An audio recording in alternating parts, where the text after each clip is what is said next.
မလေးသိရင်တို့ဘုန်းကြီးကမကြည့်နိုင်တော့ပါဘူးမြို့မြို့တွေ့ရတဲ့လူတွေထားလိုက်တော့ဥသာတော့ကျောင်းဆောင်ပြန်သေးတယ်ကျောင်းဆောင်ပြီးတော့လေရက်တဲ့ရွာတဲ့ကလေးလူကြီးဘသူကျောင်းလဲတော်အေးကျောင်းပြောပြောကြဲကြဲဘသူကျောင်းဥသာတော့နာမယ်တွင်လားတော်ပြီဒီမိတ်မနေတော့ငါမပေါင်းတော်ဘူးလေခြေတကိုင်းတွေပေါင်းကျင်သေးလားမပေါင်းကျင်တရားပွဲပြီးပဲလိုက်သွားကြမလဲအသိကံတော့ငါမွေးပြီးကြတယ်စိတ်ကြတယ်စိတ်ဆိုးလို့စိတ်ဆိုးလည်းမနေနဲ့လာဖို့လေကဲပြောကြအောင်ရကဲတော်ပြီဒီလိုဆိုရင်ဟာမိတ်မနဲ့မပေါင်းလို့ဆိုဘာလို့ဆိုဖုန်ကြီးစီးတာဟဲ့သင်္ကန်းကိုရုပ်တပိတ်လွယ်ရက်တောင်ကြိုက်ပြီးတော့စိတ်ကုန်းတွေချားပြီးတော့ဝါ90ရတဲ့မထေကြီးပမာပေါ့တော်ထွေကြီးဆုံးခံကြွရွာထိတ်ကိုလည်းရခလေးလူကြီးဝိုင်းអော်တယ်ဟေးတော်အေးဦးစင်းကြီးဆုံးခံကြွလာပြီဒီကကြီး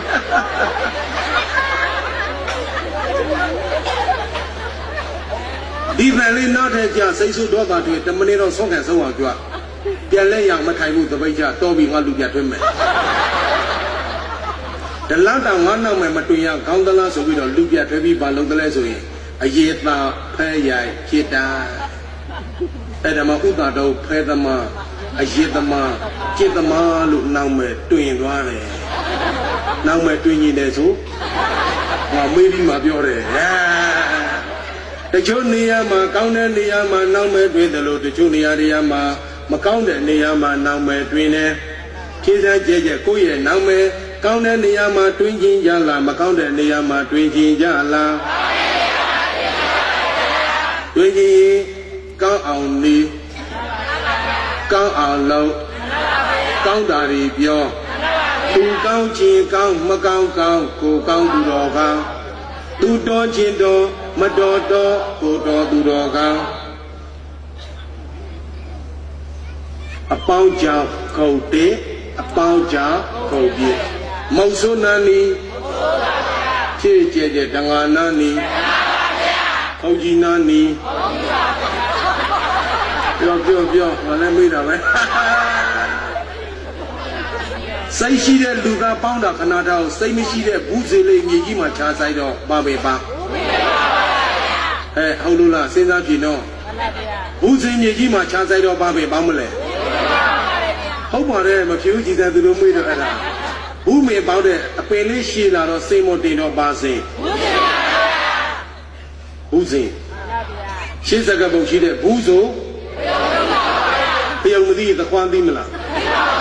ပါသိမယ်ကြည်အိမ်ငိုင်းနေမယ်ဘယ်နှမျိုးသိဘယ်နှမျိုးလဲနှမျိုးသိတယ်ကောင်းတဲ့ဘူးသိရဲ့ကောင်းတဲ့ဘူးသိရဲ့လို့နှမျိုးကောင်းတဲ့ဘူးသီးလေးကိုခူးပြီးတော့ကျက်သားနဲ့အတူတူရွတ်ချပြီးတော့ကာလာသားကြီးအကောင်းကောင်းချင်းပေါင်းတယ်။ဘုန်းကြီးလည်းကတ်တယ်ကာလာသားလည်းစားကာလာသမီးလည်းစားအရေးသမားလည်းကျက်သားပတ်ဆက်အရင်နဲ့မြည်တော့မှတော့တော့လည်းငါမျိုးပြောရတာပေါ့မကောင်းတဲ့ပုံနေတဲ့ဘူးသီးလေးကိုခူးပြီးတော့တိုးစရာကြီးပြုံးပြီးတော့ငါပြီးရည်ပြီးတော့ငါပုံရည်နဲ့အပုံချင်းပေါင်းတယ်ပြောမဟုတ်ဘူးလားဒီပရိသတ်တို့ဟာဘူးတိအပေါက်လားအကောင်းလားတရားနာတဲ့စိတ်လေးကဘူးတိကောင်းတရားဒီတော့จิตသားအကောင်းနဲ့ပေါင်းနေတယ်နော်အရေးတောင်းနေတဲ့စိတ်ဟာဘူးတိကောင်းနော်အရေးဒီတော့လူကိုမကောင်းကျိုးပေးတဲ့မပေးရအပေါင်းနဲ့ပေါင်းတယ်ပြောဒီပရိသတ်ဘူးတိကောင်းကြည့်ဖြည်းချင်းလားအပေါင်းဖြည်းချင်းလားလူများတင်းပြေးပြောနေတဲ့စိတ်လေးရပါစိတ်လေးလေဘူးဒီပေါ့နော်တော်ပြီဒီလောက်ပြီးရင်တော့ပြင်ဖို့နော်မပြင်တော့ဟိုမှာဗာလဲပြီးကြားလို့ပြောတာဗာလဲဟုတ်တယ်မလားလက်ကားပြောတာမဟုတ်ဘူးနော်တော်ပြီဒီလောက်ပဲနည်းနည်းပြောရအောင်မြတ်ပြောရင်အဆက်ခံရမှာမနစ်ပြန်မှာပို့တွေ့မှာတွေ့ပြီနောက်တစ်ညပြန်တော့မဟုတ်ဒီညတော့မပြောသေးဘူးမနစ်ပြန်မျက်နှာပူတော့နည်းနည်းလေးရှော့ထားမယ်နားထောင်နတ်တိယလူပြိုလေးနဲ့ဒီချိန်နဲ့တော့ဒီပွင့်ချိန်နဲ့တော့ပွင့်ဆိုလို့အချိန်နဲ့ရွယ်ရောက်တော့နတ်တိယအိမ်ထောင်ပြုမယ်လူပြိုလေးဆိုတော့အပြိုလေးကိုရှာပြောလူပြိုလေးကလူပြိုကြီးက ဟုတ်ဆိုထီကကိုကြီးကမပြောဘူးတော့မိကမေးတယ်သူဘာသာကိုရှာပြောနေကြတယ်နားတော့လူငယ်တွေပြုလုပ်တဲ့တရားပွဲဆိုတော့မာကလူလင်ပရိဒအပွဲလေးတွေအသေးဆွေးရတခုကြံခဲ့အောင်ပြောခဲ့မယ်လူငယ်တွေတရားပွဲလောက်ရကျွနဲ့အောင်ပေါ့နားထောင်တော့မာကလူလင်တွေပဲမှာလှုပ်ချုံနေလားနားမထောင်လားပါလားဦးစိန်မွေးရစာဒီတနေ့တိုင်တိုင်းတနေ့တိုင်မျိုးနယ်ပါတနေ့တိုင်မျိုးနယ်မှာလည်းတရားတော်မျိုးနယ်တန်ခမ်းမာနာကဥဒ္ဒဆရာတော်ဘုရားကြီးခုရှိသေးတယ်တက်တော်90ကျော်ပြီဦးစိန်ပြောတော့ကတက်တော်86နှစ်ဗိစကားရဦးစိန်ကိုတရားဟောဆရာလို့ခေါ်တယ်တရားဓမ္မဂတိကလို့မခေါ်ဘူးဆရာတော်ပြောရတနေ့သောအချိန်ကနေလေကဲမှာဟေးတရားဟောဆရာဘုရားကြေကြေခေါ်တော့ကြေကြေထူရတာပေါ့လာစမ်းလို့လည်းရခေါ်တော့လက်ဥချီကာတော်တရားရှိဖို့ရှိတော့မှာမေတ္တရားဝဲမှာပြိဿတင်များတယ်ပြောတယ်ရည်စရာလဲတော်တော်ပြောတယ်လို့တကားတွေပြောနေတယ်ဓမ္မတိကချင်းရှင်ဟောမင်းပြိဿတင်များတယ်ပြောတယ်မှန်ပါဗျာတပည့်တော်နိုင်ငံကြီးလည်းမဟုတ်ဘူးသူများဘာသာလည်းမကောင်းမပြောဘူးကိုယ်ဘာသာကိုယ်လူမျိုးတွေကိုရည်စရာမောစရာများများပြောရင်းနေပြောတဲ့ထဲမှာအသေးဆွေအောင်မတန်းစရာလေးတလုတ်တယ်နှလုတ်တယ်ဆုံးပါတယ်ဗျာမှန်ပါဗျာအေးအဲ့လိုဆိုငါမင်းကိုကာတာတပုတ်ပေးမယ်ကောင်းတာပေါ့ဗျာလို့လက်အုပ်ကြီးအာယုပြုလိုက်တော့အပြုတ်ကြိုက်တဲ့ကာထာလာပြီဒီညာဒီဘုန်းကြီးဇာတိပေါ်လာပြီလား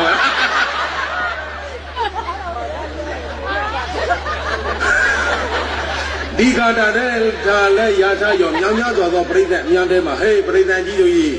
ခေကြီးဝါကြီးဆရာတော်ဘုရားကြီးပေးထားတဲ့အပြုတ်ကြိုက်တဲ့ကားတာဥစဉ်မှာရာထားတဲ့ယူမလားလို့မေးတာတရားမှမဖြေဘူးဟောဒီလိုဘေးနာကအသက်60ကျော်ကိုကြီးတရားကယူပါမယ်ဗျာ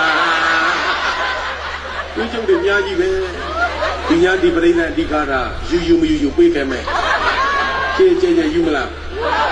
မယူမှာပါဗျာလည်းကတော့ပါပဲအဲ့ဒါလွတ်ချင်လို့ဆိုကျေအောင်ဆိုအောင်ရှောပွေငေါပွေအပြိုက်ကျူဆိုအောင်ရှောပွေရွှေပေါ်ငေါပွေငွေပေါ်အပြိုက်ကျူဆရာတော်ဘုရားကြီးပြောတယ်ကွရွှေပေါ်ငွေပေါ်ရင်အပြုတ်ကြိုက်တယ်လေအမေလူကြီးကောင်းကြိုက်တယ်ပြီအဲ့ဒါပဲဦးဇင်းတို့ဘိမတကယ်ပါမြေကြီးကရွှေသည်ကိုသီးချိုင်းတွေဤတချို့ဘိဆက်သက်ရှိတဲ့လူတွေမိကြီးတချို့လည်းရောက်ဘူးမှာပါကိုသီးမင်ကကိုသီးခူးပြီးရင်လေဘာအလုံးမလုပ်ဘဲနဲ့အဲ့ထဲမှာပိုက်ဆံ9000တသိမ့်ထည့်ပြီးတော့ဒီကောင်လန့်တရဲ့လို့သူများဘိကလင်းညူထူပြောရလားဘာအလုံးမရှိဘဲနဲ့ပိုက်ဆံသုံးပြုံးနေတဲ့လူပြိုငယ်တွေတကယ်ပေါ်လို့ဆရာတော်ဘုရားကြီးကမဲတရားဟောဆရာနေနဲ့ကိုယ်ပိုင်အလုံးကိုစီရှိဖို့ရွှေပေါ်ငွေပေါ်ဖို့မဲဩဝါဒပေးရွှေရှိငွေရှိမဲ့ဆိုပြိဿကြိုက်တဲ့အပြိုပါရယူလို့မရဘူးလားမရဘူးသွားမရိုက်နဲ့ပြောအောင်မဲ့ပါရိုက်တဲ့အကြောင်းလေးကြီးစားပြောပြီးမနာကျင်တော့မထူတရားမောတော့ထိုင်ပဲပြောနေတော့ကောင်းတယ်အပြိုကြီးလူပြိုကြီးကြောင်းပြောမလို့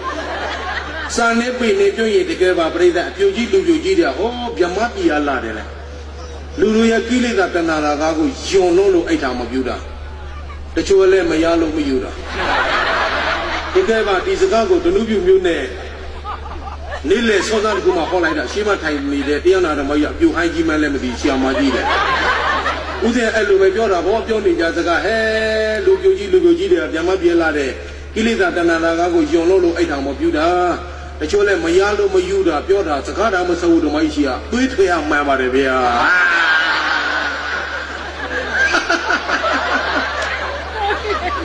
မိမိတို့တဏှာအဝိဇ္ဇာမျိုးအိုတိုင်းဆိုရင်အိုလေဆိုလေကြီးလေသားလေကြီးလေသားကိလေသာလို့ပြောတာပါမှန်ပါပါဗျာကဲထားပါကြရအောင်ဦးဇင်းတို့ဘိတ်ဖက်မှာပဲဓကမိုက်တွေကိုသမင်းကိုစားပြီးတော့နေ့လက်ခင်းပြင်းရှိတာနဲ့ကိုအိမ်မှာကိုမနေဘူးဟိုအိမ်သွားဒီအိမ်သွားစကားရောင်းစကားဝယ်လေအလိုတော့မဟုတ်တချို့ဓကမကြီးတွေပါသွားရင်နဲ့လူပြိုကြီးမြင်ပြောပြီးဟဲ့နေတို့ဒီလိုမနေနဲ့နော်အသက်ကြီးလာရင်နေတို့ဒုက္ခဖြစ်မယ်စေပေမီယူလေးရအောင်အိတ်ထောင်ပြူကြ စေပေးပြီးပါယူမှာပေးတာစေအမောပုဂ္ဂလမျိုးပြီးကိုတိုးလေဥရုစင်နေကမှားလာတာဥစဉ်လက်ထင်မကြီးနေတန်တရာဒါကြောင့်မှမှားလာတာကုမကန်ကောက်လို့ကလေးပေါ်ရောင်းနေတာအဲ့ဒါပြီးတယ်တော့မြောက်ထားလိုက်တကမာကြီးရဲ့အပြောကိုလူပြိုကြီးကတောသူလည်းပြေထုံလဲထုံနှော်လဲနှုတ်စာပေလဲမတန်ဘုသူသားလည်းမရှိပညာလည်းနဲ့အဟုတ်တင်ပြီးတော့အိတ်ထောင်ပြုမယ်ဆိုပြီးတော့အိတ်ထောင်ဖေးလိုက်ရွေ့တော့အပြိုကြီးတွေးပါလေရောတွေးတော့ရီးစားစကားပြောဖို့သူလိုက်ချိန်တာဘယ်မှအဆင်မပြေဖြေစမ်းကြဲရီးစားစကားဆိုဘယ်နှယောက်ရှိမှပြောလို့ရတယောက်တည်းလားနှစ်ယောက်လားဖြေစမ်းကြဲဘယ်နှယောက်လဲနှစ်ယောက်လားပိုးပေးလေးပြည်တယ်ကိုယ်တိုင်လားလက်တွေးလားလက်တွေးပေါ်ရှင်းစရာမလိုဘူးလေ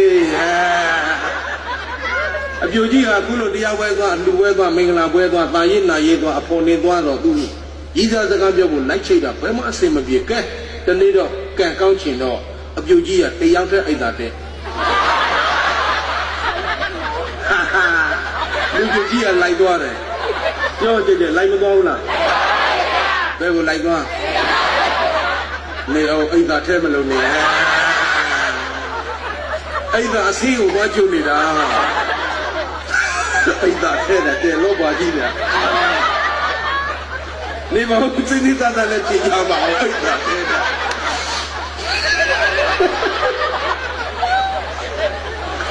အိတ်သာအစီးကိုသွားကျုံနေတော့ပြိဿဟိုမှာအပြိုကြီးအိတ်သာတဲလို့လဲပြီးရောလူပြိုကြီးနဲ့အကြီးချင်းဆောင်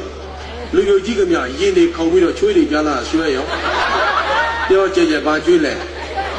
အမေစောကျွေးတယ်တွေးကြမရှိတော့ရီးစားစကားပြောဖို့တော့ဘယ်နေရာနေစာပြောလို့ပြောမှမသိငတ်တော့မရှိငိုက်တော့မရှိကြိုက်တော့မရှိဆိုလို့ဆိုသလိုနှလုံးသားတဲ့ကကိလေသာတဏှာကသမုဒိယတန်ရုံးစဉ်ကအာတန်ပြီးတော့တောအားပေးလိုက်တော့နေဒီလိုနေရာနဲ့ကြုံကိုလိုက်ချင်ရတာအခွင့်အရေးယူတာမနဲ့တော့ဘူးလေ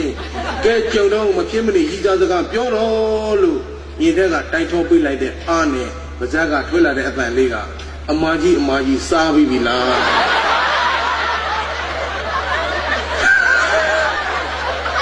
ခေါ်မဘယ်ကပြန်စီ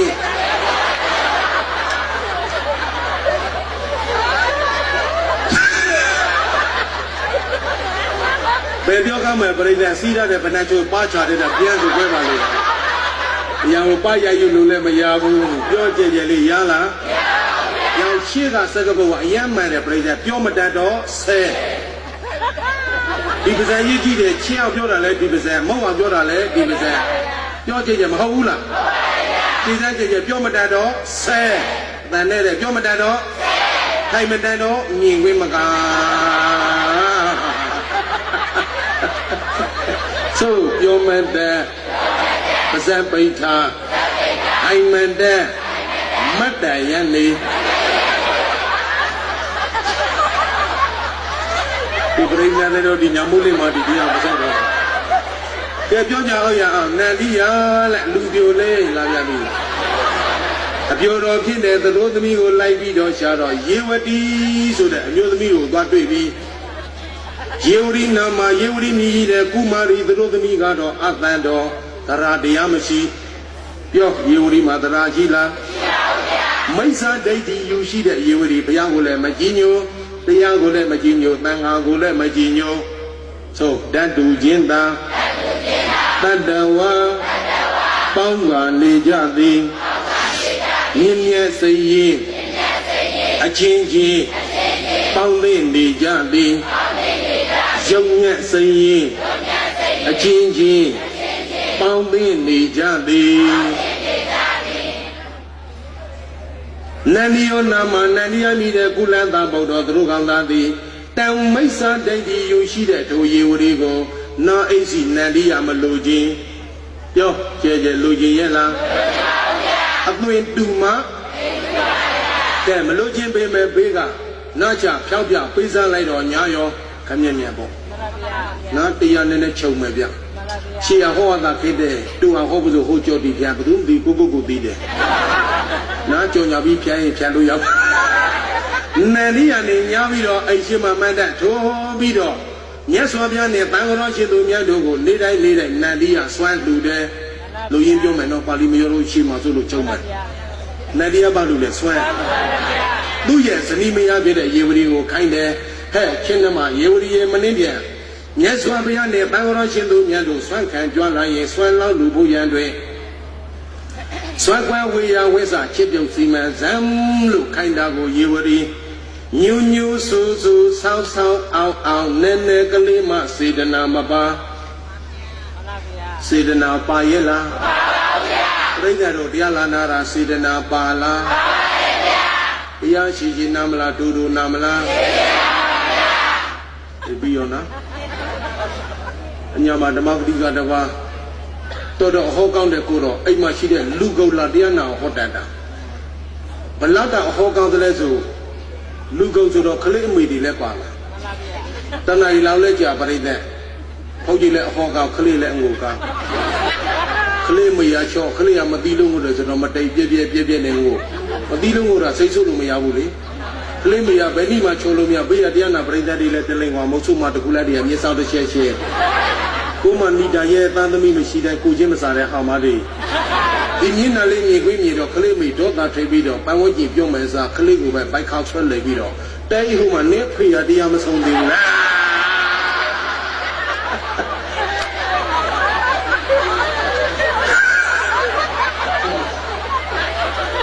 နေအောင်ပြောကြအောင်ရယေဝရီနဲ့စေတနာမပါပြောကြချင်းချင်းလေးပါရဲ့လားလင်းတော်မောင်နှံဖြစ်တဲ့နန္ဒီယာကိုကြောက်လို့သာလောက်ရတယ်။ဒီနေ့တော့နန္ဒီယာစဉ်းစားတယ်။နေတိုင်းငါဆွဲလူနေရတာကိုအမရနိုင်တော့လို့လက်ကြောက်လူတန်းကျင်တယ်။မြတ်စွာဘုရားစီသွား။ဗန္ဒီဘုန်းတော်ကြည်တော်မူသောမြတ်စွာဘုရားတပည့်တော်လေ။အဲ့ရှိမှမန္တတို့ဆွဲလူနေတဲ့ဆွမ်းတကာနန္ဒီယာဆိုတပည့်တော်ပါဘုရား။တထေကြီးနန္ဒီယာဆိုတပည့်တော်ပါဘုရား။သူ့ဘာသာသူမိတ်ဆင်းနေတဲ့ဘုရားကိုပြောနေတာကကိုမပိုက်ဆိုင်ကြီးချမ်းသာလို့တူတာသူများကိုပြောရင်လေတချို့ကကြွားတယ်လို့ထင်တယ်တရားနဲ့တဲ့ပုဂ္ဂိုလ်တွေကကြွားတာမဟုတ်ပဲပွားတယ်ပြောကြည့်ရဘာလို့တာလဲပွားလူမိုက်တိရစ္ဆာန်နိဗ္ဗာန်စကားအလောခကြီးလဲမလူကျင်တဲ့ပုဂ္ဂိုလ်မလူတဲ့ပုဂ္ဂိုလ်ကိုကဒါနာကဲကိုလူတော့တဲ့အကြောင်းသားပြောရင်ဟုတ်လူမကြိုက်တော့ဘူးနာစကားဆိုပြောတယ်မှပြောရတယ်တရားလည်းပဲဟောတယ်မှဟောပါတယ်ဒီလိုဟိတရားလာဟောပြတာဆရာတော်ဘုရားကလည်းကံပေါ်ဆင်းရဲတဲ့ကဥစဉ်နဲ့ဝါကြီးတယ်ဥစဉ်က25ဝါပါသူက28နှစ်မှရဲ့ဝါမိကြတဲ့ကဥစဉ်ငယ်ပြီမဲ့လက်ဦးလေးကြီးနေဆရာတော်နဲ့ဆရာတော်ပြိတ္တတယ်များပါတယ်ဆရာတော်စိတ်တိုက်ရဟောပါဗျာအကျဉ်းကြီးပလင်မော်ရောင်းသားတိနာကဥပ္ပန်လေးကကြားနေတော့မထူးငါတွေ့တော့မယ်ဆိုပြီးဒီလိုဟိတရားလာဟောတာသဘောကျတော့ဘုန်းကြီးကိုကျေးဇူးတင်သဘောမကျလဲသူ့ကိုပဲအပြင်းပြေလူမှုပိုင်ပါတယ်ဒီဘုန်းကြီးတွေလည်းမပိုင်နဲ့လည်းနေလို့ပဲရမယ်ကိုကောင်းတော့ကိုလောကဟောမှရမှာထားလိုက်တော့နန္ဒီယမြတ်စွာဘုရားစီသွားတယ်တပည့်တော်လက်တထေကြီးနန္ဒီယပါဗျာတပည့်တော်ကျောင်းဆောင်လူတန်းကျင်လို့တပည့်တော်ကိုကျောင်းဆောင်လူကိုရတွေမြေနေရဝင်လေပေးသနာတော်မူပါဗျာဟဲ့တခါတော့နန္ဒီယဘုန်းကြီးမြေကွက်လန်းလေးရှိတယ်ကျောင်းလူမယ်ဆိုရင်ဆောင်စမ်းပြောလိုက်တော့နန္ဒီယပြန်လာပြီးတော့ပြိဿကြီးတညာလုံးအဲ့လိုမပြောဘူးငါဆွမ်းတကာကနေပြီးတော့ကြောင်းတကာကြီးဖြစ်ရမှာပေါ့လားလို့တွေးလိုက်သရာတရားနဲ့ပီတိဖြစ်နေတယ်ပြိဿရလို့ပြောတာနဲ့လူလို့ပြောတာကွာတယ်ဥစဉ်လေးကြွားတာပဲပြောအမေအဖေအိမ်နဲ့ဥယျာဉ်ရောက်ပြီးတော့ကာနစီလူဖြစ်တယ်နောက်တဲ့3စီဆရာတော်တွေကားလူတော့5စီရှိပြီသူတပန်းတော်တော့တောင်စုံကိုသိတရားလူလိုက်တယ်သူများလူတဲ့ပန်းဆန်သစ္စာဆိုပြောတယ်ဒီချိန်ကြီးပန်းမှလည်းတပြားမှမအပ်ဘူးတပြားမှလည်းကိုကျိုးမထုတ်ထားဘူးပရိဒလုပ်ငန်းတကယ်လုပ်တယ်ဣမံကန်သောသစ္စာစကားကြောင့်ကဘာမီကြီးတုံလုံးဟိလာအောင်တာနာဘူးပုဂ္ဂိုလ်များဖြစ်ပါစေဆိုပြီးတော့သစ္စာဆိုပြီးတော့ညာတိုင်းဟောတယ်မျိုးတော့လက်လပဲရမရနော်ငါဟောလို့ပြောလို့အသိဉာဏ်လေးတစ်လုံးကြံခရင်တော်ပြီဆိုတဲ့ဒီစေတနာနဲ့နဲ့လဲတာပါတော်ပြီရှေ့ဆက်သွားကြအောင်နန္ဒီယပြောလို့မနေမိုးလေတော့သူ့ရဲ့ဇနီးမယားကိုတိုင်ပင်တယ်ဟဲ့ယေဝရီငါကကြောင်းတကားကြီးနေကကြောင်းတော်မကြီးလို့ကျောင်းဆောင်လူရန်အောင်လို့ပြောတာကိုယေဝရီကမလူနဲ့နားထောင်တော့အေး လူတဲ့ဆိုတာဘာကျိုးမှမရှိဘူးဘယ်လိုမင်းတန်တာသရာရှိတဲ့နန္ဒီယကမနာဣတိပန္နနေမဟာဝိဟာရေသုဝိကပိသုတန္ကာလေတဝါမေသပိဒါရတိနိအထာရပိတဝတဝါသနေယတင်တော်ဗုဒ္ဓပမုခတဘိက္ခုတန်ကတဒေခိနောတကအရာတိတို့ရပြောမယ်မဟာဆိုတာကြီးတဲ့ဝိဟာရဆိုအကြောင်းကြီးဆောင်လိုက်တာပြီးသွားပြီဗုဒ္ဓဂါယဘုရားဝိသွားတဲ့ပုဂ္ဂိုလ်တွေဓာတ်ပုတ်ရိုက်လာတဲ့ကိလေသာထုတ်ထားတဲ့ဣတိပါဒနာဥယျာဉ်တော်မှာနန္ဒီယရဲ့ကြောင်းကြီးနေရဆိုတာတိတိကျကျရှိတဲ့အကြောင်းကြီးတော့မရှိတော့ဘူးသာသနာ2500ကျော်လာတော့ကြောင်းကြီးပြိုပြီးတော့ဘယ်လိုပြောမလဲအုပ်ရုပ်လို့ပြောမလားအုပ်မြင့်လို့ပြောမလားအုပ်မြင့်ပါအဲ့ဒါတွေရှိတဲ့ပြိတ္တစာနဲ့ပြည်နေပြောတယ်နားတာကြောင်းဆောင်လိုက်တာပြီးသွားပြီလူရင်းပြောမယ်စတူဤကံပေတိုက်ခန်းလေးသွဲတို့ဖြင့်တန်ဆာဆွေထားအပ်သောနန္ဒီယာဆောက်တဲ့ကြောင်းမှာအခန်းအပြင်၄ခန်းပြောကျေကျေပဲနှခန်းစတုတန်ရကာတိတဝမုတ်ဦးအချော်တေကြီးကလည်း၄ခုဘယ်နှခုလဲ၄ခုပါဗျာမေသပိဒါရတိနိမြတ်စွာဘုရားနဲ့တန်ခါတော်ရှိသူများတို့ရဲ့သုတ်ဆောင်ဖြစ်တဲ့ကရေညောင်ဆောင်စပွဲအလားတိုင်းဘီတော်အလုံးအပြည့်စီမံတဲ့တန်ခါနဲ့ဘုရားအသုံးဆောင်ပေါ့မှန်ပါဗျာတရားဥစဉ်သစ္စာဆိုပြောပါတယ်ဥစဉ်စာနဲ့နောက်ပါကလေးကဓမ္မယုတ်ဘုန်းကြီးဆိုမြတ်စွာဘုရားကိုလေတနေ့ဘုရားဝေယဝိသမနေ့လေးနေထုတ်ထားတဲ့ဘုရားကိုညနာတော်သိပေးရတယ်တောက်တော့ရေကတ်တယ်ပန်းကြီးချမ်းဆွမ်းကတ်တယ်ကြည်ညိုလို့ပုံတော်လေးကိုပုံတော်လေးကြည်ညိုဖန်များတော့တကယ်သစ္စာဆိုပြောတယ်ဥစဉ်သိခံတော့တရားသူတရားမြတ်ရလို့ပြောတာဟုတ်ပါဘူးသမထအာယုန်နဲ့ဘုရားကြည်ညိုလို့ရုပ်ပေါ်တော်ကြီးရလေအိမ်မင်းထဲမှာတကယ်ဥစဉ်ဖြစ်မှုတယ်မှန်တာတွေ့ရကဘာမကြီးတုံလို့ဤပါစေမမှန်တာတွေ့ရင်ပယ်ကြပါချေသစ္စာဆိုပြောတာရုပ်ပေါ်တော်ကြီးကဥစဉ်ကိုကြီးတာလို့တရားဟောတာလို့တကယ်ဥစဉ်ဖြစ်မှုလို့ကြည်ညိုလို့ဥစဉ်သုတ်တန်ကြောင့်ရပေါ်ဆုံးထမ်းပါလေဘုရားကလေးလုပ်တဲ့ကရေညောင်ဆောင်အိယာကင်းကောင်းအောင်ချင်းချောင်းရေချိုးကဂုတိသပိတ်ပင်ကပရိကရာသိကြီးတွေရဘုရားလို့ပူဇော်ထားတာပရိဘောဂစေတီပြောကြရဲ့ဘာစေတီလဲဘုရားမရှိ냐တော့လဲသိကြီးတွေရှာဘုရားလို့လေကြည်ညိုရမယ်တချို့ဘုရားပူဇော်တဲ့ဆော့တော်တင်နေလဲနေရောညာရောသိသိတွေကတ်ထားတာဒီလိုညာတရားပွဲကဒီလိုဘုရားပလိရှိမှတွေးတာတော်သေးဒီမှာမတွေးလို့ပြောတယ်တွေးရင်ငါသိမပြောရဲ့တကယ်ပါရည်ကြီးမျိုးမှာတော်တင်ဝင်းဆိုတဲ့သမိုင်းအိမ်မှာတလားရှိတဲ့ပကံကြတဲ့မှာပန်းသီးသုံးလုံးမနေဆော့တော်ကတ်တဲ့စတိသားလေးတစ်ချောင်းပါတယ်ဘယ်လောက်စင်ပြေလဲအရှင်ဘုရားဒီမှာလို့မအားလို့ရောစတိသားပါတယ်ကိုဘာသာကိုခွဲဖော်ခွဲရပြည့်လဲငဲတချို့တော့ရတယ်ရာကူတို့တာကူတို့ဟောတယ်လားရှိတဲ့ဇောင်းပကံကြီးနေဘုရားဆော့တော်ကတ်တဲ့တင်းနေတယ်အပြည့်ဇုံးမပါဘူးငါဘုရားကြည်ပြီးသနာတယ်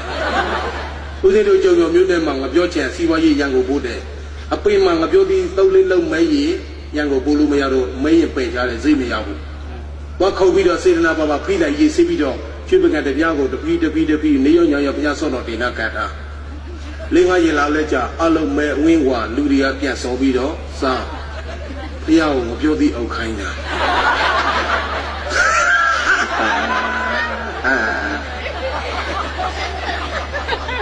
ပြောစရာတွေအများကြီးပြိဿနည်းထားလိုက်တော့အချိန်ရလည်းမရောက်ပဲပြောကြရအောင်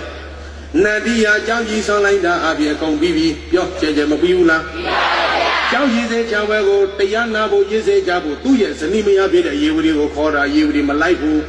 ကျောင်းကြီးလည်းမမြင်ဘူးအတူတူနေလာတာသာသမီယရနာအပြင်နေရာမွေးပြီးငါကြော်သွားတာမနေဘူးဒီနေရာပြီးအောင်ရှားပြောနေပဲဆုံးတော့မှာမှန်ပါဗျာရေဝတီစဉ်းစားတယ်သူကငါတဲ့အသေးကြီးတဲ့သေးချင်းသေးရဲ့သူရင်သေးမှဒီသာသမီယန္တနာလေးရောက်နေကြံခဲ့ရမှာကိုလူနေတန်းနေကုန်းနေခန်းနေတာကိုစိုးရိမ်ဘူးမဲ့ကြောက်ကြလောလို့ရေဝတီတန်တားတယ်ပြောကြဲမတားဘူးလားမှန်ပါဗျာကဲကြောက်ရည်တွေကြောက်ဝဲလဲမလိုက်ဘူးတရားလဲမနာချင်ကြောက်ရည်လဲမမြင်ချင်နေမလိုက်ရင်နေပေါ့နန္ဒီကသွားပြီးတော့မြတ်စွာဘုရားနဲ့တန်ခါတော်ရှင်သူများတို့ကိုကြောက်ကြည်အပေါ်မှာဆွတ်ကန်တာပြောလို့ကြောက်ရည်စေချပွဲတရားမနာသေးဘူးဆွတ်ကန်ပြီးမှရည်စေချတရားနာမယ်ဆွတ်ကန်နေတဲ့အချိန်မှာလေဝဲတော်ရဲ့လေရတော်ရဲ့ဣတိတိရသွားတဲ့တပည့်ကြီးနှစ်ပါးမှာတကုရမှာဣတိတိရတဲ့ရှင်မမောလာကိုတော်မြန်ကြီးကောင်းကင်ရင်ကြီးဇန်ရင်စီးပြီးတော့ရွှီညလိုက်တာရွှီတယ်ရှောက်ပြောနေကြလို့နတ်ပြည်ရောက်သွားပြီပြောကြည့်ကြမရောက်ဘူးလား Who sang and all were going net, Bowman, Bayman, Yatagini, the one, never meeting, Chang and Bido, Nida, Wumine. Hanane to the good in Nabi, that's how you try to Mummy Boo. And all boy, me, women, no, two video, never you made it. Can't they though, Israel, Nabri, Deba, Bada, don't live and door. Israel, Nabri, don't, never me, Chang Bido, live and door. Keep on we don't need it. Either hot dinner, Bowman, Bayman, Yatagi, Gata, Bagu, Yatagi, Lelu. We let on not the meeting, Leo Chibia shouted. Bande, Shemamola, Goromia, Udu, Chinji, Gamala, Goro. Lubi, then I look at my chow, you say, Jawel, lonely there. The Rashi Parmishi, Swanaga, Chowdagaji, Pateji, Nadia, hot dinner, Boma, by my Yanaji, Dagua, the heat of Mado, Nadamidwe, Nadiago, South Julieba, the Yandayu Yavi. Yo, Jay, Nadia, Gomachuni, Hula, Majanjo, Jangulu, Kija, Kida, Jay, Yeda Lula, Pay Lula, Jedi Lula, I do not go Mahoga, Hoga, Taiboni Lula, Majanjo. So you're like Udo, so Ludana, Uloga. Nama South Yomi Bale, Shemamona Goromia, Givia, Neva, the Viro of Mama Omavia, Shemia Lubio, young Bomasu at the Teji, eh, Chow is a young love with a Nadia of Yola Zambabia, Matiga Bazanam, ye Ogo, by Data Quay, Duana Bazana, Shue Ogo, Ganado, we are you be together. Either hot dinner, Boma, by Matiata, Shia Yago, Yamyala, Kelu, Yolanda Bagoro. Nadia Lubima, she the season the Tatura, me own it. Nasiza Yabaola, she own. Ye own it to the Lubia season so quabida, she own it to the Nadia Labo, Nathamiliga, Mara. Your Jayali Mamaula. Amama, which is a Lubia, she la, she. Nyalaida, no. Your Jayabule. Mamma go to Maggie Sila, Sweet, to do that day. Kaka, yes, I'll be a play modern. Nadia Shima is a quick eye. Predalendia, you saw Pogulu, Eka, you will be the chamber. Play more younger than chamber, Breda, my lady Pime, although you lady Tame, Nika, Capia, we are with the thing at Chamber. Your children, Mapia, and a Chelima, Shima Mona Kuromia, yes, I'm now will not. Leuchi, Mataya Bibe. Bani Monogi or Mudom Yaswapia, Luyo Macquarie. Lubidana Lulogama, Mate Bene Kudo Gamushi, Pogorogo, Nabidana Nalogama, Naboma by Majata Gine Dagua, Nazamidi, Chaya Mido, South Julipa, South Junide Soda, Kinai, Bamalamia Swapia. Baja Parita Sonis on me at the Leslie. Hodi the Rashi Banwiji, Swadaga, Chandaga, Nandia G2, Homa, Naboma by Majata, Nazamidi. South Julipa, South Junide, Lupion, Uruzia, Mayo Wuli. Your Chili, Yola.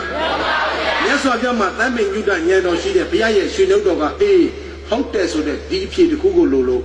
Me like that. Hilo me like that came up Yaga Leve, hey, Cheta Magla, Abia, your man. Hodi, the Rashi Parmishi, Swadaga, Jondaga, Nadia, the Napoma by my Jata, Nadamidwe, Chaya Vido, South Julipa, South Junida, go they Cheta go die. Nabidana Nalogama, Nina Legan and Abiago Labi or Mia Gandala. Do we are she no doma, may go to let you lay your Ludi Arlo. Leochi sing with a Ginu Nida. Piazzi say Yanida. Oh, good to Cambunia, Pulo, Kaula, Babi Gadaga,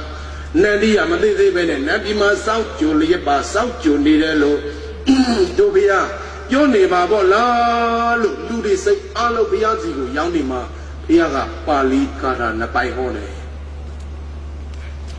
Uzin Lebe, Tia Sagarega, Nadia Sajango, the Kadetan Holo, Yabade. Dama Ayala de Sega, Ilida to your widow. Mohari Aji widow. Pluviome, Tony, the tiny day. Manyali ne, neither Izia Moziane, Sama over the little Naila Piovima, Tia Horo. Utomadi account Tiki Pusweda, Bo. Uzin do a Piama Hobusoro, Swetan Lidipune, Ilune Lelava. Now, yes, Wabia, Piazzi say young Nima Paligara Benabai. ရားရဲ့ကိုစားသစ္စာဆိုဒီနှုတ်တော်ကဟောပေးမယ်တာရုကြိတ်ရခေါ်စီလံမွန်သိမူရိသံဒုရတော်သောတိမဂတံညာတိမိတ်တာသူဟင်္စာစာဘိနန္တတိအဂတံတထေဝကတပုံညာပိအာသမလောကပရဂတံပုံညာနိပဋိက္ခဏံတိပိယညာတိဝအာဂတံဣမေဂတာဣဂတာကိုဘာဝပြခြေကိုတော်မြတ်ကြီးသည်ဩဝါစာကရုဏာရှင်နာမေတ္တာအဖြင့်ကောင်းစွာမဲ့သွေဟောကြားတော်ဟောမူခဲ့ပါပေတည်း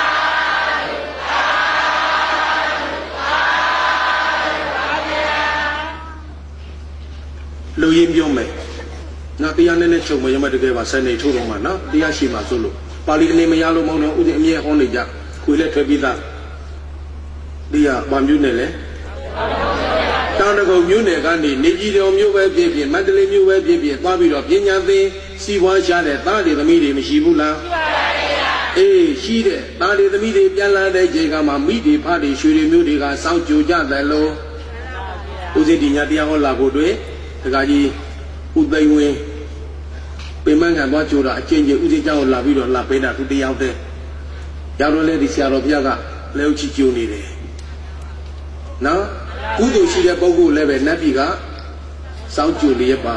ဥပမာနဲ့ဘုရားဟောတယ်။ဘာတွေသမီးတွေပြန်လာတဲ့ချိန်ကမှမိတွေဘာတွေရွှေတွေမျိုးတွေကစောင့်ကြိုကြတယ်လို့ကုသိုလ်ရှိတဲ့ပုဂ္ဂိုလ်လည်းပဲဘယ်ကကြိုတာလဲအဲ့ဒါပဲတရားလဲဆုံးရောသောတာပန်သံဃာရကအနာဂတ်ရဟန္တာဖြစ်ကြတယ်။နန္ဒီယပြောလို့ငါကိုနတ်ပြည်ကကျိုးနေတယ်လို့တို့ဗျမိတ်ကောအမိတ်ရှိနေပါပေါ်လားလို့စားတဲ့တဘုတ်တို့အယုတ်ကြည်ကြည်ရေခန်းခံကုသိုလ်ကောင်းမှုလှုပ်လိုက်တာမကြမီတော်လေးလေးမှာနန္ဒီယသေးဝါကြတဲ့နတ်ပြည်ယနန္ဒီယသေးတော့သူ့အိမ်မှာသူ့ရဲ့ဇနီးမယားရေဝရီမုတ်ဆိုးမကြီးသူ့အိမ်မှာသူလိမ်မရှိတော့သူတော်ဘောနေတိုင်းဆွမ်းချဲပြောက်လှူဒန်းနေတဲ့ဆွမ်းအိုးကိုလည်းရိုက်ကွဲလို့ကုန်ပြီးအိမ်ရှိမှထိုးရတဲ့မန္တန်တွေလည်းအကုန်ပြိုးမလူကျင်မဲ့ကိုတန်ဃာတော်ရှင်သူများတွေနေတိုင်းလို့ဆောက်ကကြွားလာတော့ယေဝတီတိုက်ပေါ်ကနေဆဲတာမြိုင်တော့မပြောဘူးသရုပ်ပြောအောင်နည်းနည်းတော့ဆဲမယ်နားထောင်မလားဒါချင်းတူတာကိုဆဲသမားတွေ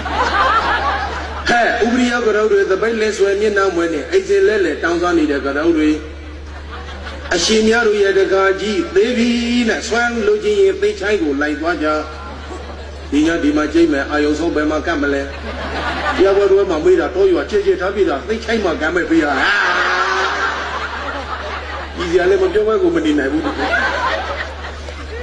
ကဲထားလိုက်ဒီမဲ့ရှင်မတို့ကလူလိုပြောရင်လူလေဘုန်းကြီးဆိုတော့ဗာလဲဒီလိုက်ရှိဆိုတော့ဒီပြီးတော့မရဲ့လင်ယောက်ျားနေတိုင်းဒီအရှိမမှန်တယ်တို့ဆွမ်းလူဖုတ်ပွင်းနေရတာအမရနိုင်လို့အရှင်ဘုရားတို့ပုတ်တိပေါ်တန်ချောကမောကအားဖြင့်တိမ်မောင်ညောင်းမဆိုအကုန်ခံအောင်ကြောက်အလူခံတယ်မဟုတ်ဘူးလားသူမေးနေတာနန္ဒီယတရာနေမြတ်စွာဘုရားကိုသွားရှောင်ထားပြီးကြောက်ဆောင်လှူတာကိုသူထင်တာကတန်ဃာတွေကဘယ်လိုပြောမလဲနန္ဒီယကိုချုံမောပြီးတော့လူပေါင်းပြီးတော့အလူခံတယ်ထင်နေတာရင်ထက်မှာခဲနေတဲ့အခဲကိုသူကြည့်အောင်ပြောနေတယ်ဒီမဲ့ရှင်တော်ဒီမှာနောက်ဆုံးပြောမယ်ဗျာလေတပည့်တော်မှမလှူနိုင်ဘူးလေထွက်သွားကြလောက်ဝဒီမှာအရေးတော့လာမနေနဲ့ဆိုပြီးတော့တန်ဃာတော်ရှင်သူများကိုမောင်းတုံနေတုံးတယ်ဟိုမှာဘာတခေါမှပြန်မပြောခန္တီပါရမီဦးဇင်းဘာနမသုတ်ဒီတရားဟောမှာလို့စာကြည့်တော့တန်ဃာနေရာမှာငါနည်းနည်းဝင်ပြီးတော့အစားထုတ်ကြည့်တယ်သူမျိုးကိုတရားဟောတဲ့စာရဏအားနည်းသေးတာပဲပြောငါလို့ဆိုရင်ဒီတက္ကမကြီးငါခဲနေပါမှာကြည့်တဲ့ဟိုမှာတန်ဃာတွေဘလောက်ကြည့်မြူကိုကောင်းတယ်ခန္တီပြောကြည့်ကြပါလေခန္တီသိခံတယ်ပြောကြည့်ကြပါလေမနေ့ပြန်မှာသိခံတဲ့အကြောင်းဦးဇင်းပြောပြမယ်ထားလိုက်တော့ဒီညပြောရင်မဆုံးတော့ကဲတန်ဃာတော်ရှင်များတို့ကိုလက်ညှိုးထိုးပြီးတော့ပြောတော့မဆက်ကပြောတော့ဘာကံလဲဟေးဖြည်းလက်ညှိုးထိုးပြောတော့ကာယကံစိတ်ပါတော့တန်ဃာကိုကံသုံးပါလို့ပြင်မနေတာတန်ဃာကိုပြင်မတော့တန်ဃာရဲ့နှလုံးသားထဲမှာတရားမရှိဘူးလားတရားကိုလည်းသူပြင်မနေတာပြောကြည့်ရမပြင်မဘူးလားတရားဟာတန်ဃာတော်ရှင်သူမြတ်ရဲ့ကိုယ်ပိုင်တရားလားဘုရားရဲ့တရားတော်လားတွယ်ဝိုင်သောနည်းနဲ့ဘုရားကိုလည်းသူပြင်မနေတာဘုရားတရားတန်ဃာယတနာသုံးပါးလုံးကိုကာယကံဝစီကံမနောကံမြောက်ပြင်မနေတဲ့အယေဝရီအမိုက်မှာဟ they low minded Pogo, Lubidana, Lulogama, Talo, Mateto, Sobido. What the one you did not making a year than the young call?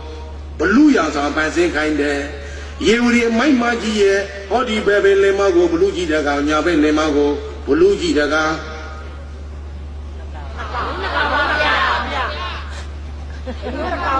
Mopio Jidanga, the Lally Utah. Another Yaraki Mahoney and not a Lipaba anymore.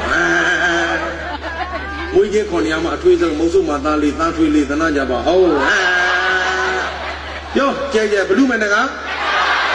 Abu the Lamia, the Yuri, my Magi go. Nebio for them at the Langayabu for them at the Nebu for them. Forward is a mama for Babuda. She's having got to remember. La like her, so you will tell and give of ya. Eh, America, Mabia, the Jagava, Limusia, or Gava. Eh, Shali, Keva. Eh, Magalule Braida, where did the Kajaba? Oh, you will all like that. Now, da. You want to change ballet? Eh, Dinia, you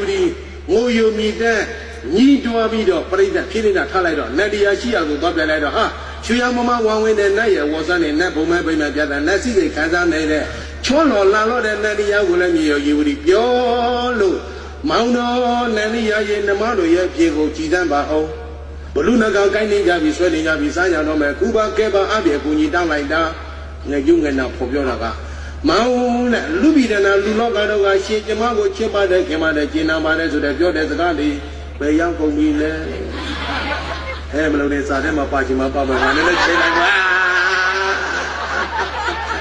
How the little things that I am saying to you, my boy. You are getting a Piona. Get Jemaya, Dogago, Tabule to Piona, maybe I don't know your young man. You will be your Nago Nadia, Majal, Yoga, Jayela. You will have Nadia, Nadia, you will money, Mata. Turogago Nakamade. The Jana Shekuto she Amani Shanda Manidabu. Dina Bedudiana, the Lemana, the Let Janame, be let be, Jana Janida. No, Tale, Yashima Sulu. Eh, Abudu, Yada, Bogo, Duragan, Nadi Maminaiba, Majanaiba, Taditaba, Nadigo Mabe Gambu, Makugo Gambu, Kudo Gamu Low. Amyada Bayway, my sweet and yellow pounding, Nazia Machine, Nazia Bay, Sazia Machine, Sazia, July, Go where moo, or Marzine. At least now, Machazine, at least now Jaye, out ya that day. I counted Luwama, account lady, Yao, Josa Javazo. I adore Luwama, Dolly, Yao, Ko Loma, Koyade, Kudomu, Kojuza, Mayame. Yo, Dunia, Lobilu, Yamala. Get Luna Kawa. Hey, you in my Matelo, my dear, but we and Niazuda, Dilo, Count and Niamau, La like it, Piadia, Nanga Yadana, Doma logo. Kayana was in a monogamia, Yemani, my Magi, La like it. They are Masana, who you will Shilla Laji, Zauto, and Swajanada.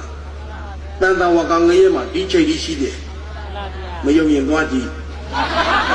What do you look at? Now the champion is easier to put young. The name they knew that them and the lady out of the Comedy, the other video, Idia, who's a Joe the Lobo. The Gano, they are town of Monia, who's a Hoya like Kalilu, G. Pada Jadi, that together what Yalu did Hopita. Wailing Ayala, a mule Fabiana daughter, Uzingo, Uzimbe for Uzimia, Hebale, Uziana, Kala, Yaviana, Korea car, they count. Ura Korea car, Kesada, go. Then my Uzi and women that will have done my own Kalaga, Yomala. Nadia, you will sell a whole like that, like the old model, a whole like that. The child had tell my other way, you will sweat it over there. Nadia, do the chamber, Pia, Balloon Garden, Nadia, get Helamala. Nadia was his swim malabo. You didn't want to take the Guinea chamber, she young and Nadia, you would in it. Your candy Halaibo. Your widow, South will be a treasure lasso, huh?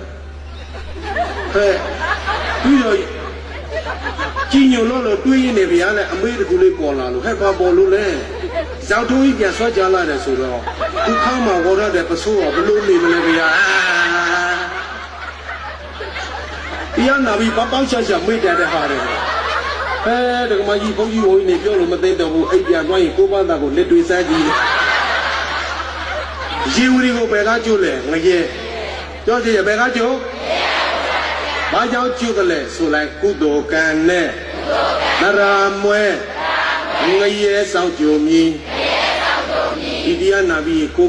တွေးကိုမေးပြီးတော့နည်းနည်းရိပ်မိကိုတွေးကိုမေးလေးပါဆံလာပြန်လာနေငါပဲဟာပြိဿအများကြီးဥစဉ်လဲပါတယ်ဒီလားကြီးဆရာကြီးဆရာလေးတို့အားလုံးပါတယ်သေသွားပြီးလူပြီးကနေသေနတ်ကြီးပြန်မပြီးနိဗ္ဗာန်တည်းသွားတာကအဆန်သမားပါလူပြီးကနေသေငရဲတိရစ္ဆာန်ပိဋ္ဌာသူတကယ်အပယ်လေးပါးသွားတာကအပြန်သမားပါဖြေစမ်းကြဆန်းကြမလားပြန်ကြမလားအမှန်နဲ့တဲ့ဆန်းမလားပြန်မလားကိုတွေကိုမင်းလေးပါဆန်းလားပြန်လားနေငါပဲဟာဒါနအမှုအပြု၍သာမေခရီအပြီးချီတဲ့ကြပါစို့သာသေတ္တာသာသေတ္တာလူတဲ့တာကိုလူပြီးတော့သာသနာတော်ကြီးနေကြော်တော့မှာဘုရားအစစ်ပွင့်တဲ့ခေလူပြေးရတာအမြတ်ပဲတရားအစစ်ဟောတဲ့ခေနာခွေးရတာအမြတ်တန်ခါအစစ်ပေါ်တဲ့ခေမှာပူမြင့်ခွေးရတာအမြတ်သရစေသရမန်းနဲ့ဒါနပြုပြီးတော့နိဗ္ဗာန်ရအောင်ကြိုးစားကြပါစို့လို့တိုင်လဲတိုင်တော့ပါတယ်နိုးလဲနိုးဆိုပါတယ်ဟောလဲဟောပါတယ်ပြောလဲပြောပါတယ်ဆုံးလဲဆုံးမပါတယ်ကြားလားကြားပါတယ်ဗျာသမ္မနာနေကြားဖို့မဟုတ်ဘူးကွယ်ဉာဏ်နဲ့နေကြားကြပါစို့မှန်ပါဗျာအချိန်မီသေးတယ်မှန်ပါဗျာရေများရေနိုင်အကုသိုလ်များကုသိုလ်များဒါပဲဒုဘုရားရဲ့ပိဋကတ်သုံးဖို့လုံးစုံအကုသိုလ်မလုံးနဲ့ကုသိုလ်လုံးစိတ်ဖြူအောင်ထားဘယ်ဘုန်းကြီးပဲဆရာတော်ဘလို့တရားဟောဘောင်းကျော်ဟောလို့မရဘူးကြောကြကြလေးရပါမလားမရပါဘူးဗျာကိုတွေကိုမေးလေးပါဆန်လာပြန်လာနေငါမဲဟာသီလအမှုအပြု၍သာမေခရီအပြီးချီတဲ့ကြပါစို့ဒီည2 နာရီတရားနာ2 နာရီ7 ပါးသီလမြဲသွားပြီကိုတွေကိုမေးလေးပါဆန်လာပြန်လာနေငါမဲဟာဘာဝနာအမှုအပြု၍သာမေခရီအပြီးချီတဲ့ကြပါစို့တရားနာရဲ့သမထဘာဝနာအလူဘေးပုဂ္ဂိုလ်လူကပုဂ္ဂိုလ်လူတို့ပြည့်စုံမမြဲတဲ့အနိစ္စဒုက္ခအနတ္တရဲ့လို့လက္ခဏာရေး၃ပါးတင်ရှုမှန်းစင်ကြယ်ပွားများအားထုတ်နေတာဝိပဿနာဖြစ်ပါပြီပြောကြင်ကြမဖြစ်ဘူးလားဖြစ်ပါရဲ့ဗျာယေဝတိငရဲကြလို့ခံရတာလဲဘုရားကြောင့်တရားကြောင့်တန်ခါကြောင့်လည်းမဟုတ်ငရဲသားကြောင့်လည်းမဟုတ်ခန္ဓာကြီးကြောင့်ခံရတယ်ခန္ဓာရလာရင်ဒုက္ခသစ္စာပြောကြတယ်ဘာသစ္စာလဲကြောင့်ဝိပဿနာတလောက်ပဲပြောမှမနေ့ဖြန်ညမှာဝိပဿနာပြီးကိုပို့ဟောပေးမယ်နော်ဒီလိုအချိန်မရလို့ကဲထားလိုက်ကဲသွားကြအောင်ရေဝရီတန်ရီတွေကြိုတဲ့မိုးပြည့်တဲ့ထဲမှာပေါ်လိုက်မျိုးလဲတယောက်တည်းမဟုတ်အများကြီးပေါ်လာတဲ့အချိန်လေးမှာအတန်လေးတူးတဲလေးငရဲပြီကနေရေဝရီညှိတွားတဲ့အတန်လေးသဟနနုဤတောခန္ဓဝါယောနိလန္ဒနာမာနုတံဝရိညူသီလသမ္ပနောကာမိကုသလံဘောင်းဘုံတော်တငယ်ကြီးဖြစ်ရသောအိုငရဲသားပေါတို့အမေငရဲသားတွေကိုတငယ်ကြီးနဲ့အမိုင်မကြီးအမိုင်မကြီးတာဘုံတော်တငယ်ကြီးဖြစ်ရသောအိုငရဲသားပေါတို့သာဟံသောအဟံယေဝရီမိဤသောငါသည်ဤတော်ဟောဒီတတဝကငရဲမဂန္ဓဝါလောမြောက်ခဲ့သည်ဖြစ်၍မာနုတံယောနေလူဘွားလူဆယ်လူခန္ဓာကိုလန္ဒနာယခုချိန်ကမှလူပြည်မှာပြန်ပြီးတော့လူပြစ်မယ်ဆိုရင်ဝရိညူလက်သူတော်ကောင်းတို့ဟောတဲ့တရားကိုကောင်းစွာအပြင်ငါနာယူခြင်းမတော့တယ်ယေဝရီငရဲကြမှာတရားနာခြင်းတဲ့ရသေးလားရပါဗျာအေးတရားမနာခြင်းတဲ့အားလေးတို့ပြောနော်နောင်တဆိုတာနောင်မတနေပြီဆိုငရဲမကြခင်မှာတရားကိုသာကျူတင်နာထားပါငရဲကြလေမှနာခြင်းကမုတ်ချမရပါဘုရားတို့ရခံနေဘူးတော့တီးလက်တီးတယ်တရားဝဲရှိတော့တရားနာရသော်ဘုရားစီတော်အကြောင်းမှာမနေ့တပွဲနေ့လက်တပွဲညနေတပွဲညပန်း900တနေ့4ပွဲလောက်ဟောတယ်နေ့တိုင်းလို့ဒုပရိသတ်တို့ကတနည်းကိုမှကြီးတဲ့ဒုတိယကြိတ်ဒီမှာဘယ်နှညလဲ9ညကြိုးစားကြနော်မှန်ပါပါဗျာတရားလာမနာကြည်တဲ့ဟာတွေလည်းခေါ် တိုက်တွန်းပြီးကိုတိုက်တော့လို့ပြောလို့သူတစ်လုံးဒီနှလုံးဒီနာပါရင်နိဗ္ဗာန်ဆောင်ကုသိုလ်ဖြစ်တယ်ပြောကြကြလေးမဖြစ်ဘူးလားဖြစ်ပါတယ်ဗျာပရိသတ်တလောင်းများတာမလေးပြကြဒီညာတရားလာမနာတဲ့လူကိုတရားပဲဆွဲခေါ်မှန်ပါဗျာဆွဲခေါ်လို့များရင်ကျုပ်တုံခေါ်ဒီဆိုတရားဝဲလူမများပဲနေပါမလားတကယ်တချို့တော့ရွာတရားဝဲတွေဆိုကျေပွက်လာတော့လူမစီဘူးတကယ်တွေးရတာဥစ္စာပွဲတော်များလည်းကံကောင်းတယ်တချို့ဆရာတော်တွေအမေသူများကြောင့်ကမကောင်းပြောတော့ပြတော့မှာဥစ္စာတော့ကံကောင်းတယ်ကောင်းပါဝကြီးကြအများကြီးပြောတာညငုံတဝီထိုင်ဟုတ်ရင်ပြိဿဘယ်သူလာတော့မလဲလူတိုင်းရကြီးတာသဘောမကျတဲ့လူမရှိဘူးလေဒီကံတော့ရှင်ပြဟိလျာလာဟောသွားပြီးတော့ဝိပဿနာမှာပါဘူးလို့မလုပ်နဲ့မနစ်ပြန်မှာဟောမယ်ခုပြောတာလည်းနည်းနည်းတော့ပါပါတယ်သစ္စာမုတ်တော်ဓမ္မောနာမနတ္တိနဲ့သစ္စာ၄ပါးမှာလောတဲ့တရားဆိုတာမရှိဘူးလေပြောကြကြလေးရှိလားရှိပါဘူးဗျာဒီလူကြီးအလုံးပိုင်ဝေကားလေးနဲ့ဒီဝတ္ထုကြောင်းလေးနဲ့နာဖို့တော်လည်းပဲထမ်းမဲ့ဆုံးမစေခြင်းလို့စေတနာနဲ့ဟောပြီးတာနားလည်ပြီကဲနောက်တစ်မျိုးသီလလူတွေစောင့်ရှောက်တဲ့ဂရုဓမ္မနေစာသီလလို့ခေါ်တဲ့ငါးပါးသီလကိုလည်းပဲမြဲအောင်အပြင်ငါစောင့်ထိတ်ခြင်းတဲ့ယေဝရီငရဲကြမှာငါးပါးသီလမြဲအောင်ထိတ်ခြင်းတဲ့ရာသီလ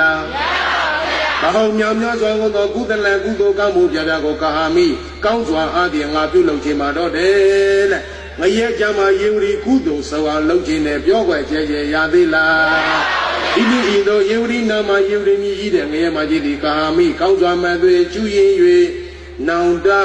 ငရဲကမှာတာတို့မခေါ်ကားပေမဲ့ခေါ်လိုက်ပေါ်လေကောင်းစွာမှန်သွေကျူရင်၍နောင်တရနေလေတော့တည်း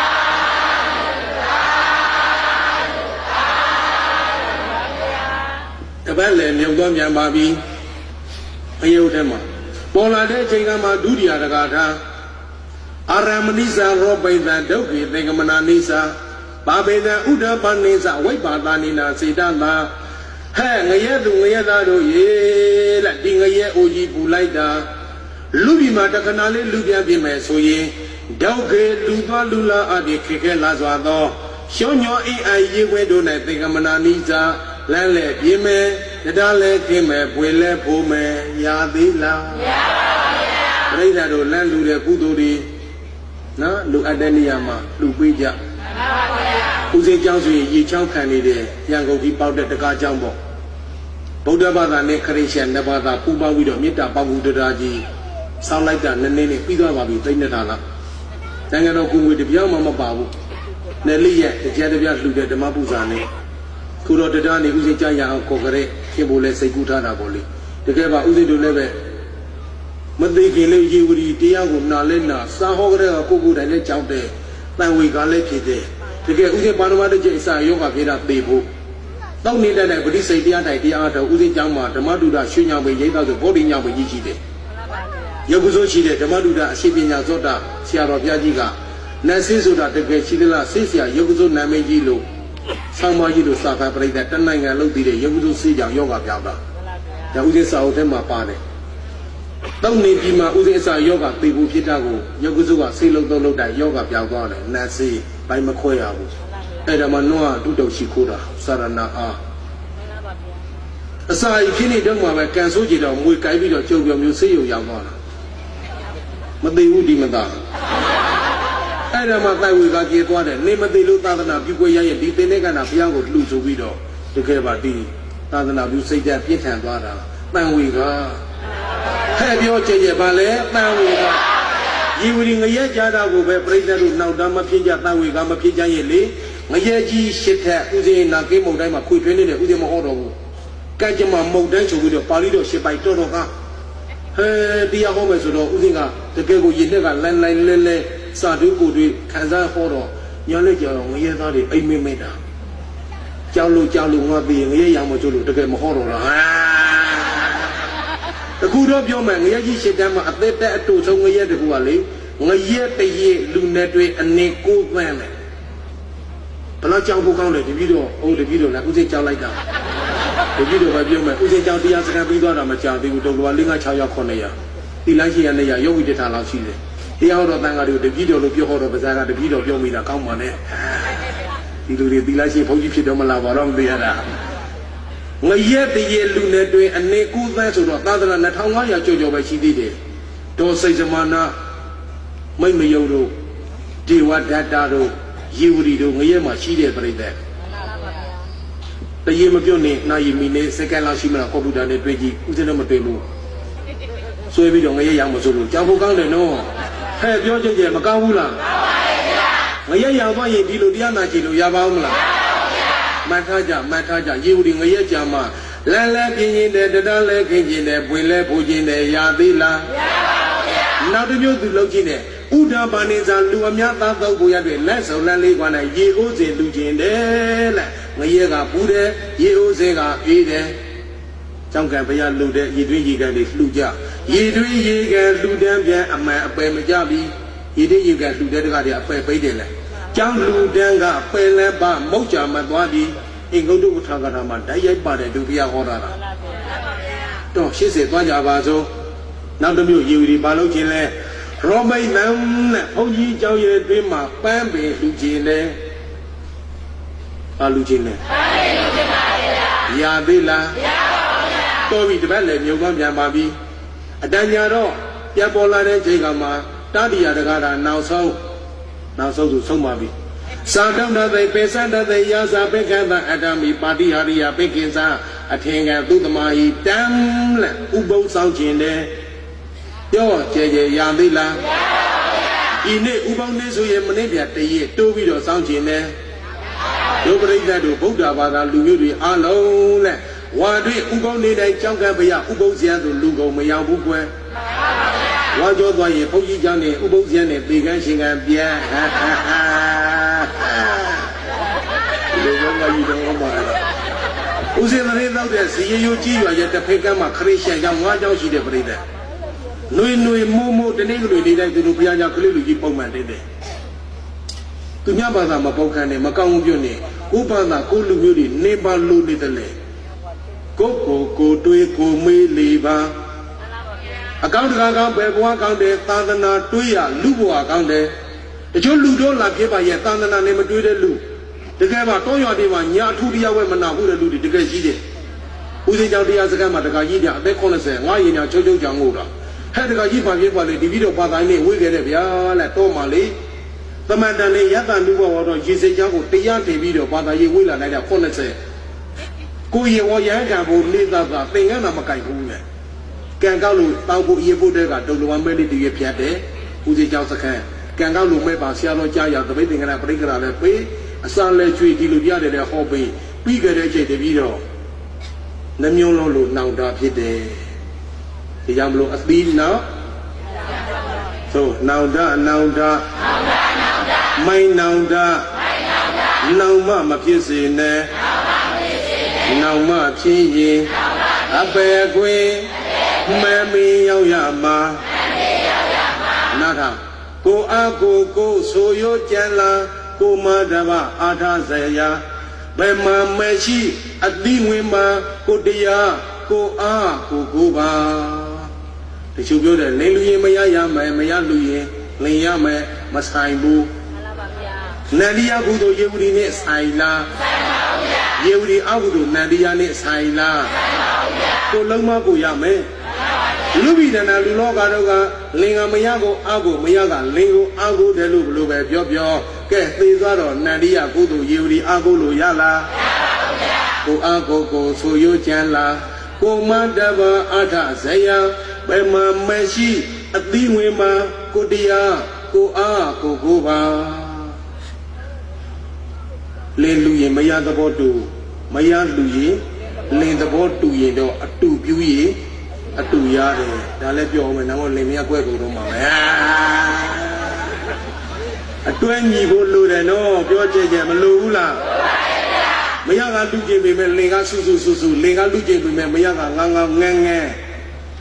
အပယ်စခန်းတော့တတိထားကြသူသွားမလားငါသွားမလားဆိုရင်မကြည့်ညို့ရဲ့မလူနဲ့လူတဲ့ချိန်မှာဘယ်နေရာမှာပဲဖြစ်ကုသိုလ်ကောင်းမှုဆိုတာအစဲမှန်လေးလုပ်ရတယ်ပြောကြဘယ်လိုလုပ်တာလဲကဲတော်ကြပါစို့ကုသင်ဟောတဲ့တရားနော်နန္နာယီတီတီပြိဿရှင်းနေ9မိနစ်ပြိဿတဲ့10နိုင်9မိနစ်နည်းနည်းမှအတူပို့လို့မရှိဘူးပါတရားတယ်လဲစောင့်ကြည့်ပေးပါဝိပဿနာလေးနည်းနည်းလေးဆိုလိုက်မယ်ဆိုဝိပဿနာဆိုတာခန္ဓာမှာ ညာရှိသွားရှုရမယ်ဘယ်မှာရှာမလဲခန္ဓာဆိုပညာရှိသွားရှုသူအားနှစ်ပါးယုံနဲ့တွေ့လိုက်မယ်ခန္ဓာမှာတကယ်တွေးမှပါလေယုတ်တရားနဲ့ဆိုနေယုတ်ကူကအနိစ္စဒုက္ခအနတ္တဒီယုတ်နဲ့နှစ်ပါးဟာမြဲလားအနိစ္စဆိုယုတ်နံချင်းရာမြင်တွေ့လားဉာဏ်ဟာတက်လာပြီသင်ရှားရှိတဲ့ယုတ်ရှိနဲ့ရှိကိုဉာဏ်နဲ့ပြီးလာပြီဆိုရင်ဝိပဿနာဉာဏ်ဖြစ်လာပြီ။ဘာဉာဏ်လဲဆိုကျန်တဲ့ဉာဏ်စိတ်တွေခဏတာဆိုဆုံးမပေါ်ဉာဏ်ပြီးပေါ်ဉာဏ်ပန်းစစ်စစ်ပေါ်လေပြီ။နံပါတ်1ကိုယ်စိတ်ကိုဆုံးမတဲ့ဉာဏ်နဲ့ဒီဉာဏ်လေးရအောင်အရင်ကြိုးစားကြ။ကိုယ်စိတ်ကိုဆုံးမတဲ့ဉာဏ်မရှိရင်ပြောကြည့်ကြပြိဿဝိပဿနာအထုတ်လို့ရပါမလားမရပါဘူးဗျာတရားမလို့စိတ်အလိုကိုလိုက်အမိုက်ဖြစ်တော့သည်စိတ်လိုလိုက်တော့ကာယကဝစီကမနောကတဏ္ဍာကကိလေသာတန်ရောစင်နေတန်တရာတောင်းလျှောက်မှအဝိဇ္ဇတဏ္ဍရဲ့ခြေလည်မှုခံပြီးတော့မှားလာရတာဒီဘဝတိုင်အောင်ဥစဉ်လဲပါတယ်နော်အသီးလေးနဲ့ပယ်ကြပါစို့လို့မနေ့ပြန်မှာဝိပဿနာမျောဥစဉ်ရဲ့မေတ္တာရှင်းပါးသီလမြဲတဲ့ဒုပရိသတ်တွေမေတ္တာတဲ့ပေါက်ဆက်ပြီးတော့တရားတော်ကြီးပြိကြပါစို့ပါတရားလဲစောင့်ကြိုလျက်ပါနားလည်ပါတယ်နော်ဆိုလိုက်ဒီငယ်ကလေးနှစ်ကြောင်းဆိုလိုက်အလှူဒါနပြုလုပ်ကနမအဆောင်ကြိုမြည်ကုသိုလ်ကံနဲ့တရာမွဲငရေဆောင်ကြိုမြည်တော်ပြီတရားသိကြပါစို့ဆိုအရှိယံဒေသအနောက်ယံဒေသတောင်ယံဒေသမြောက်ယံဒေသအထေယံဒေသအောက်ယံဒေသနေကြတဲ့မြောက်ဝေနေကျမ်းမာစိုးကြည်ရွှင်လင်းတေးချမ်းလို့မှာကြပါစေတွေ့ရန်တွေ့ကြောင်းကြမှုနဲ့တောင်းတမှုအထွေထွေရုပ်စုကြောင့်စုတောင်းမြင့်တာဝေလုံးစုံများစွာတတဝါကျမ်းမာကြပါစေလုံးစုံများစွာတတဝါချမ်းသာကြပါစေတတဝါခတ်သိမ်းတရားကိန်းအင်းငြိမ်းချမ်းသာရှိပါစေတတဝါခတ်သိမ်းကုသိုလ်ကိန်းအင်းငြိမ်းချမ်းသာရှိပါစေတတဝါခတ်သိမ်းမေတ္တာကိန်းအေးငြိမ်းချမ်းသာရှိပါစေသန္တရာတုဘဝိတေတိသုရပါရပတ္တနိတဒါနဘိဇံရောပိဋ္ဌာနာအမတတိနုဘုဇရေသီလဘိဇံဘာဝနာဘိဇံရောပိဋ္ဌာနာအမတတိနုဘုဇရေသန္တရာတုဘဝိတေတိကုမြောက်ဖို့ရာခဲရင်စွာသည့်သမုဒ္ဒရာတိသောသန္တရာကြီးတဲ့၌ဒုရပါရပတန်နိတံလို့ရှိတိုင်းသိ၍ပြီး၌ဒီနတ်တို့ရဲ့ပရိသာပေကြီးနှင့်တူပိထသောဒါနဘိဇံဒါနတိသောမျိုးစေ့ကိုရောပိဋ္ဌာနာစိုက်ကြချဲကြကုန်ပြီး၍သီလဘိဇံသီလတိသောမျိုးစေ့ကိုရောပိဋ္ဌာနာစိုက်ကြချဲကြကုန်ပြီး၍ဘာဝနာဘိဇံဘာဝနာတိသောမျိုးစေ့ကိုရောပိဋ္ဌာနာစိုက်ကြချဲကြကုန်ပြီး၍အန္တေသုံးဘဝနောက်ကလ၌အမနမြယသာပြည့်စုံစွာသည့်နိဗ္ဗာန်တိသောချမ်းသာကြီးကိုအနုဘုံစရေစစ်စစ်ပြောပါ၍ခံစားသုံးဆောင်နိုင်ကြပါစေကုန်သတည်း